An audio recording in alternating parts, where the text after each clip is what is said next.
Chers frères et sœurs, bonjour. C'est encore moi, votre humble serviteur, révérend Patient Kajambéré. Je voudrais vous parler pendant 5 minutes aujourd'hui sur l'affranchissement. J'aimerais qu'avant de commencer, nous puissions prier. Père, nous te rendons grâce et nous te disons merci pour ce moment que tu nous accordes de pouvoir parler et communiquer ta pensée. Nous prions que ton esprit nous éclaire et nous enseigne afin que tout ce que nous allons dire soit utile dans la vie de quelqu'un. Au nom suprême de Jésus, nous avons ainsi prié avec action de grâce. Amen. Voilà, j'aimerais que nous puissions lire dans Romains chapitre 8, le 2e verset, où la Bible dit « En effet, la loi de l'esprit de vie en Jésus-Christ m'a affranchi de la loi du péché et de la mort. » Nous comprenons une chose, c'est que si quelqu'un n'a pas Christ dans sa vie, il est assujetti à la loi du péché et la loi de la mort. C'est pourquoi nous voyons beaucoup de choses dans le monde. Le monde est détruit aujourd'hui. Pourquoi ? Parce que la loi du péché et de la mort subsiste encore sur la vie des gens. Et cette loi assujettit les vies. Vous savez, lorsqu'on parle de l'affranchissement ici, ça ne veut simplement que dire libération. Affranchir veut dire libérer. Dans Jean chapitre 8, verset 36, la Bible dit « Si le Fils de l'homme vous affranchit, vous serez réellement libre. » Ça veut dire « Si le Fils de l'homme vous libère, vous serez réellement libre. » Mais cette libération, elle se passe au niveau de l'esprit. Parce qu'en effet, la Bible dit, en réalité, dans l'homme, c'est l'esprit. Ça veut dire, je suis esprit, j'ai une âme et je vis dans un corps. Et cette libération se fait au niveau de l'esprit. Parce que lorsque l'esprit d'un homme est captif, tout son être est captif. Et Christ est venu nous libérer, libérer notre esprit de la loi du péché et de la mort. Quelle est cette loi du péché? C'est tout ce qu'un homme peut faire et il n'est pas capable de se défaire de cela.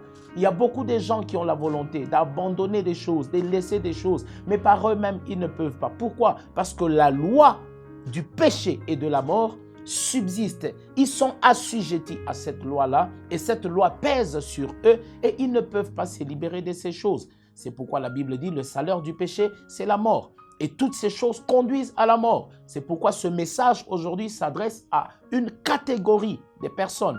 Je m'adresse à toutes ces personnes qui sont dans la pornographie, dans la prostitution, dans la drogue, dans l'homosexualité, dans l'alcool.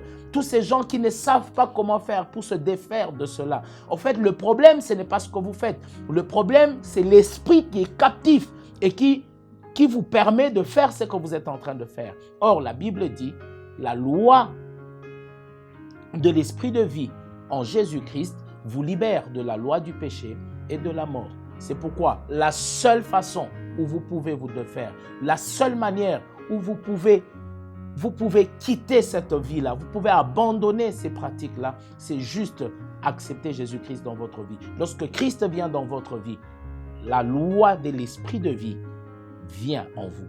Et cette loi vous libère, elle vous affranchit. Vous êtes libre, vous êtes libre. Il dit, je suis venu pour que mes brebis aient la vie et que cette vie soit en abondance. Jésus t'aime et il veut que tu aies la vie. Et lui-même, il est la vie.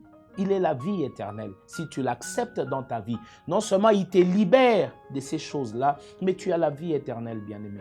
Tu ne peux pas continuer à vivre comme ça. Tu n'as pas été créé pour ces choses. Dieu t'a créé pour ses desseins. Il t'a fait pour une raison particulière. Mais quand tu regardes ta vie est un gâchis, ta vie est un échec. Pourquoi? Parce que tu marches en dehors des desseins de l'Éternel.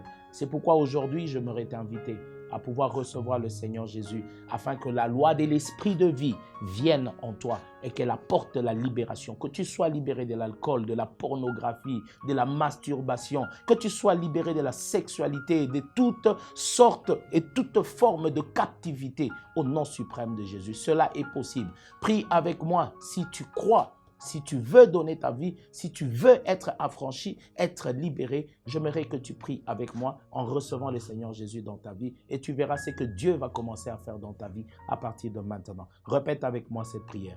Seigneur Jésus, j'ai écouté ta parole et en ce moment, j'ai compris que j'ai mal conduit ma vie et je ne peux rien faire pour moi-même. Je suis incapable de changer moi-même. C'est pourquoi je t'invite dans ma vie.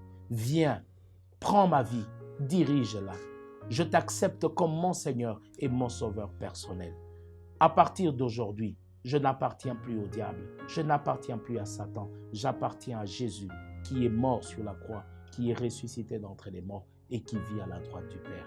Au nom de Jésus, nous avons ainsi prié avec action de grâce. Amen. Que Dieu te bénisse.